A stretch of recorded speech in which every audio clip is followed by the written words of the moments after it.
Hello, my name is Marcus and welcome to another episode of Tabletop Reviews. Today I'm having a look at Keystone, Northamerica, a 2022 release, which is definitely in my top 5 of the year. A little spoiler alert for you there. Anyways, let's just quickly get to the table and talk about its setup and gameplay. Alright, let's get it open here if it wants to. Set it aside. Rulebooks, I don't need those. Bam. Okay, point token. We'll start with the central playmat here. This is gonna help you split everything. Bam. Right, you can kind of place these tokens over here and these tokens over here, and some of them have fallen out. It's okay. It's quite alright. Let's set up the central board first. So if you want to, you can add this little cardboard one to just add into the numbers. Now, you'll add this turtle depending on the amount of players. If you're 1, you'll give me 4, 2, 5, 6, 7. Just gonna put it on a 5 for 2-player game. Then you will really quick take out like these things right here. Mix them up nice and good and place them in here. Bam, bam, bam, bam, and bam. There we go. White side up first, of course. And then the rest you won't need that. You go into the box again. Then you've got a deck of cards. Now there's actually 2 decks of cards, but as you can see denoted by these spots in the, there's absolutely no light, but some spots down here with 3 spots to symbolize that half of the deck will only be used if you're 3 or 4 players. So for a 1 or 2 player game, you need only the first one.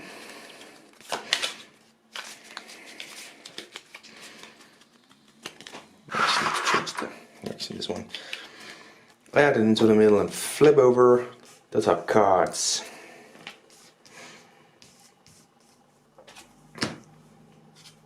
And bang. Get it mixed around quite a bit. Anyways, up top here,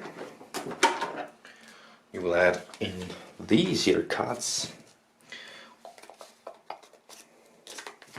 Look like this on the back. Sorry, this is of course a 2-fold deck. Because now we get to the player setup. So each player gets, first of all, a player board here. Okay, and they look quite different, but they're all 4x4 grids, so that's important.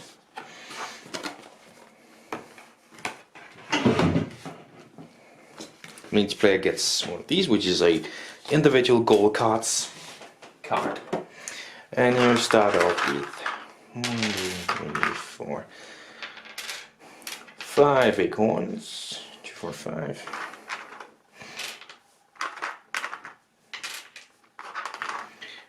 And bam, and now you're ready to begin play. So what's about is to get as many of these cards on your 4x4 grid and get points.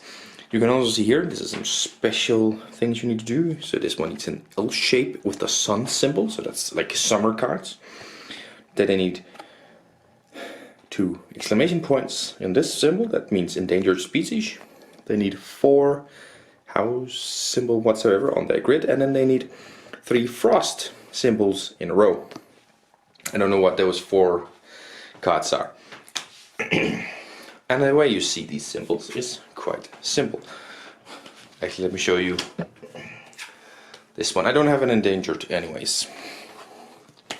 Let's bring up. So first of all, you have this Northwestern Grey Wolf. Here you have points value. Here on the bottom right you have, you know, winter or summer or whatever, frosting. On the left you have also something along those lines. 2 different ways of symbolizing it. This is like a habitat, and this is like preferred season, and this is a keystone symbol. Some of the cards have these ones. They're very important because they can like double you, triple your points in regard. And here you have again those symbols, but you have this little broom symbol. An exclamation point will also be over here. Let me just find one. I should really have had one ready, but let me just try and find. Oh, right on the bottom you can see exclamation point. This is an endangered species. Ah, boy. Okay, so you grab cards from this grid here. The one that's closest to the deck is for free, but everyone after that will cost you an acorn. You can place an acorn on a snowy owl, and you can get also on the long tail. So 1, 2, and then you get the white-tailed deer if that's the one you want to start off with. Just as an example. As soon as you grab a card, you can place it. So let's say we grab this one, you can place it wherever you want on your grid. Let's say I place it right here. Okay, so when I said that the number is points, I lied. That is its number in the row, of course. So, for example, if I next round would go ahead and say, actually getting the white-tailed deer, I could place it right here. Now, first of all, I would get an acorn back because you have that orange symbol matching. That's the only one. If I had two symbols matching, like for example, if I grabbed this gray wolf here, I would have the brown and the green symbol matching. That's not the one I grabbed. I grabbed this one and placed it right here. Now, this would also give me points because I said the brown is in a row and it's 1, 2. So I would get 2 points for this one because there are 2 in the row.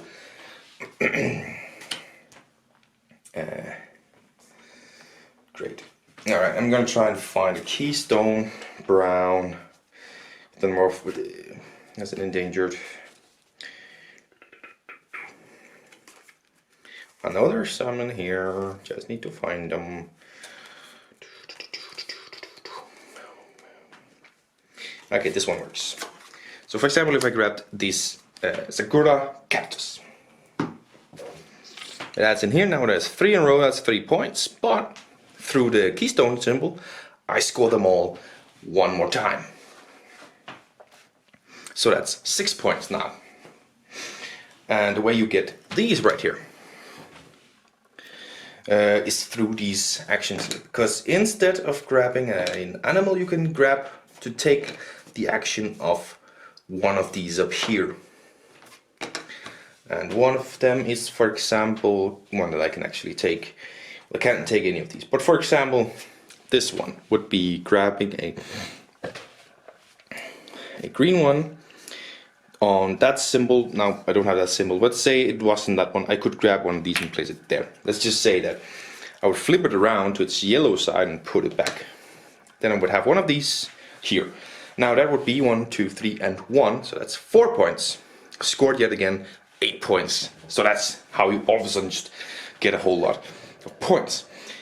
So game ends. And of course you also have this one to score extra points if you complete it. I mean, this one's nice with the yellow stuff there, but not, and you have kind of a start for summer. Anyways, you will score both. Anyways, one way to finish it if you fill it completely. Another way is if the turtle over here reaches 0. How does it reach 0? Well, it reaches 0 every time someone uses the yellow actions. So let's say that 3 of them had been flipped over like so. You can then choose to take the yellow actions and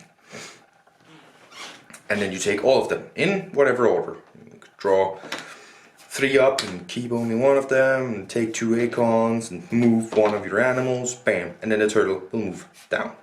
Now it's on 4. And every time you do that, it moves down, and then if it reaches 0, that's the end of the game. Or if you fill it out, that's the end of the game. One last thing you can do is you can purchase one of these cards right here. Bam. They have, of course, they have a symbol, and then they have an environment, a season, an environment. That's not whatsoever. And then they have whatever number you want. Let's say, for example, I put this one here, and then I had, which one did I have? That doesn't work because it's the freaking same number. That's also the same. Fuck's sake. This one, right here. Let's say I had that. So first of all, I of course scored a lot of points for this one, the Keystone, everything, very nice. And it would work as a 4 in this row, right? 1, 2, 3, 4. But here, it could work as a 3 or a 5. Probably best with a 3 because then I can build 2 and 1 down here. But anyways, that would be 3 and 4, and also 2 points there. No extra point in this case for endangered animals, unfortunately. That would of course show up on this one. But anyways, that's a way these can be used. A 4 in this row, a 3 in this row. It can also be a 2, it can be a 5, it can be a 1.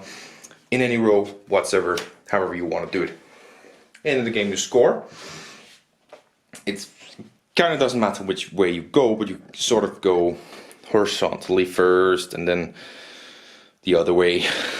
Scoring each individual row individually. And then adding all the points together. Going like that, diagonally, is that correct? I think it is. You won't score anything. And that's how you play. Alright, of course, if you choose to take the wolf here, for example, then you also get this, whatever acorn is on it. Right now there's 1 on it, but you get that to your collection and then you can add the wolf. The transaction tool never gets any better, and this time I nearly forgot to tell you about how to get the acorns. Acorns are really important because if you don't have any acorns, you're stuck with the first, maybe second choice. That's not good. Anyways, Keystone Northamerica, let me talk about the gameplay. The gameplay is amazing. I don't have to say anything now. It's not amazing. It's good. I really like it. This sort of grid building where you're trying to mix the colors and the numbers and trying to get more colors in than other, you know, than just having one. Definitely very, very interesting. I think the middle part is the most intriguing to figure out. I think it's very easy to get a border because it is. But then you get the central part, that's where you really mix up things. And you're going to end up with strips or where there is like none. Like very close to 0 points. Sometimes I've said last in the game and been like, can I do something to just get 2 points from this freaking row? And sometimes I do. But that's like the sacrifice because you want to maybe score your bonus card, which obviously the more of the 4 you get, the higher points value it gets. It's very intriguing to try and score those, but also try and score a lot in this one. It's definitely better to get all four of the thingamajigs than it is to get 1 full row. I mean, unless you really pile on those manual things, I can't remember what they're called. Like, unless you really pile those on and have a bunch of Keystone logos, keys, whatever, it is way better to get all 4 done and sacrifice a row for that. Definitely. But you want to get as many points as possible out of this. And I really like the intriguing puzzle of doing that, having enough acorns, but you want that last one. Of course, forgot to mention, as soon as 1 card is drawn, all other cards are moved closer. So if you draw number 1, then number 2 becomes number 1, 3, number 2, so on, and then you get a new number, 6 it is. So that's, you know, that's the interesting thing, is you want to wait and maybe get further ahead, but if it gets too far ahead, maybe someone else gets it before your turn. Very interesting duel, 2 versus 2, very intense. At 4 players, it's very intriguing, very, like, the cards change a lot. You have difficulty of looking forward into time and planning your move, because like, there are 6 cards, there are 4 people taking a turn. Half those cards are going to be gone, so the thing you want to do might not be possible. At 3 players, we haven't played this a lot much. Every time I bring it, both my stepdad and my mom want to play it, so I haven't really played a lot of 3 players, 2 and 4 mostly. And of course I don't really play solo. But very intriguing gameplay. The white and the yellow actions, it's very an interesting thing of entering the game through that. Because we've experienced mostly that you fill out the grid, because you want to focus on that. But those white and yellow actions are really good and really important. You can score a lot of points through those green things. Can't remember what they're called, journals or something. You can score quite a few points. I mean, obviously, if you pile on 3 onto a B it's on the cover, and you have that in a row where it's just 3 and 1 keystone, all of a sudden you have 12 points right there. And that's, you know, that's good. But it's getting you closer to the end. Can you then finish everything, or are you going to lose a bunch of points because you don't have completed your 4 extra tasks and you don't really have some good completed rows? maybe not. Maybe not. One thing I will add is, if they're like the B, for example, actually, it's a 1, it's a number 1, and it has all 4 colors. So if you have a corner to spare, when that B comes out, you want that B and put it in the corner. Because then you can build 2, 3, 4, 2, 3, 4 on either side with any color you want. So definitely one thing that's really twisting it from not being so balanced is that the ones with multiple on the left habitats, the word for it, they're definitely better than the one with less habitats, unless those with less habitats have a Keystone logo key thing. That's basically the only reason they would be better, or maybe because you just need one with an endangered symbol in a certain pattern, and that's one.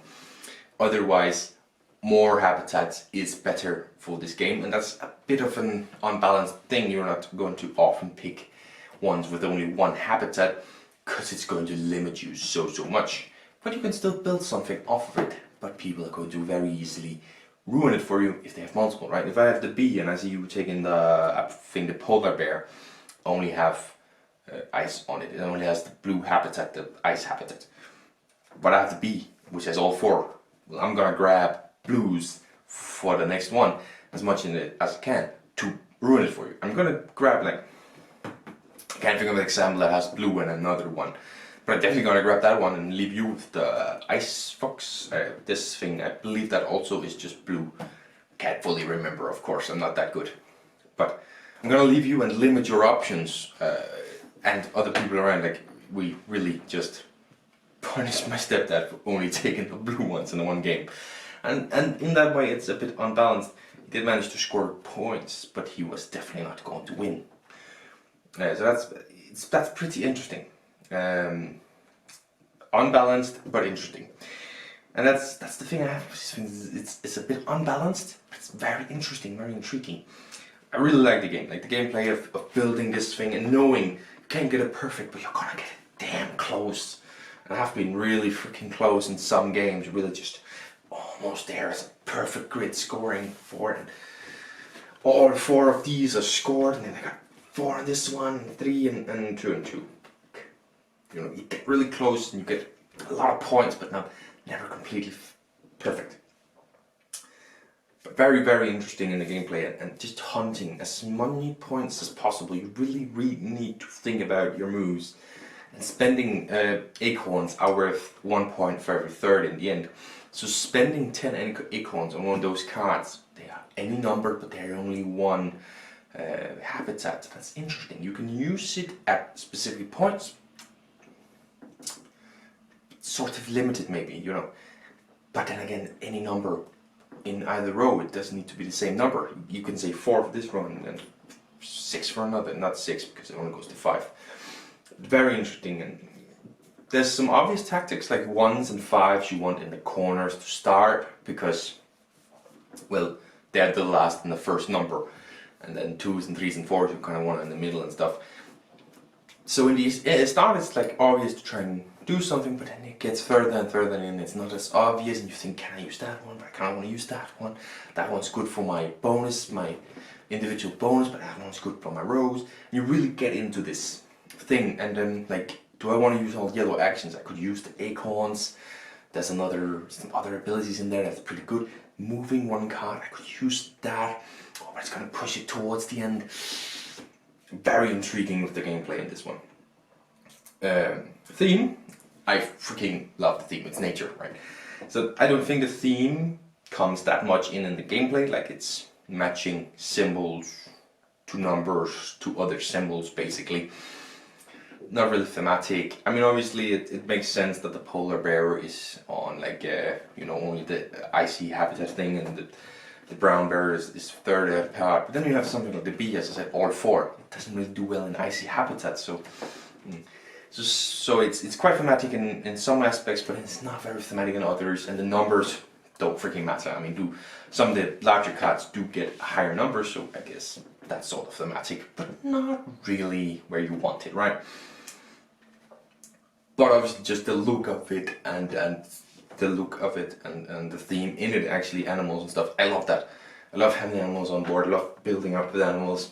Sometimes if pick one, like the spider. There's a spider in it. We never freaking play with it because we can't handle the spiders. We're like, I'm gonna use a yellow action, get rid of some cards, get rid of it. So that's a little bit fun and adds to the thematic thing, but gameplay wise, you don't really feel the theme. It's matching symbols and numbers, right?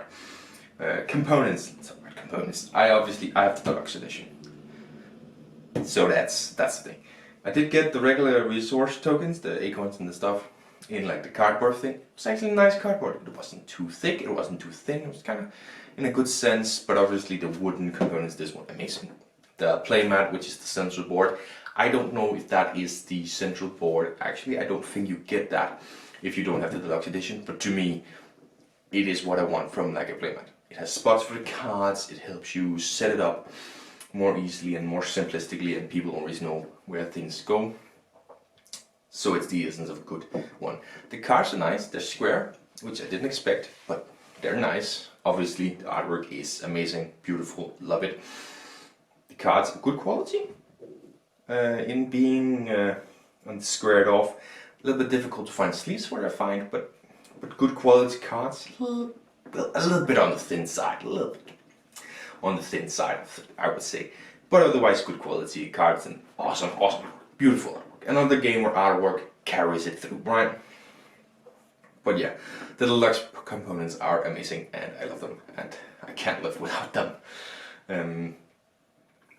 And of course the little turtle score pad is nice.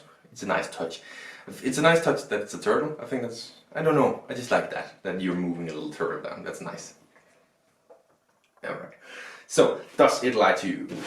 I actually don't know exactly what the minutes are on it, but I know it's 1 to 4 players, 10 plus, and 30 to 60 minutes. So 1 to 4. I haven't played a 1 player, but I would say 2 or 3 is probably better than 4. 2 players is probably my favorite at this one because it is a little bit more open. You have more opinions, right? Because in a 4-player game, you might have 2 options. When it comes your turn, you can have it down to 1, you can have it down to 0. So it's more interesting at a lower player count, and 2 is currently my favorite. Haven't played it that much 3-player, haven't at all actually. And 1 player, of course, I don't really play solo. 10 plus, the scoring is difficult to understand. So that would, be difficult because scoring is very difficult to understand. 30 to 60 minutes, pretty accurate on the time there actually. And so what is my score for it in the end? Well, I'm giving it a 9 out of 10. Yes, I really loved the gameplay and the process of trying to build this one. As I said, it's a bit unbalanced. It's quite unbalanced actually with them, but not in a sense that completely ruins the game, just in a sense that you are definitely going to want other cards over some, in the start of the game. But coming towards the end, you can maybe be more specific, but at the start you definitely have a choice. And then you have the white and the yellow bonuses, which some of them are way better to have in the game than others. And definitely, like, if we see one in the game, we just know, shit, because it's not that good. Those 2 things kind of make it a little bit for me, and it can't quite be that 10, but I am giving it a 9 out of 10 because I really love the artwork, really love the components, really love the idea of building this grid, as I said, and then paying the acorns and stuff. There's a lot of stuff in it I really like, and yeah, a 9 out of 10. So obviously I am keeping it. I think my girlfriend would probably say it's a 10 out of 10 because she really loves it, and she's probably the reason we've played so much of it. But I really like it too, so that's really awesome. And that is Keystone Northamerica. That's another episode of Tabletop Reviews. Thank you so much for watching. Until next time, bye.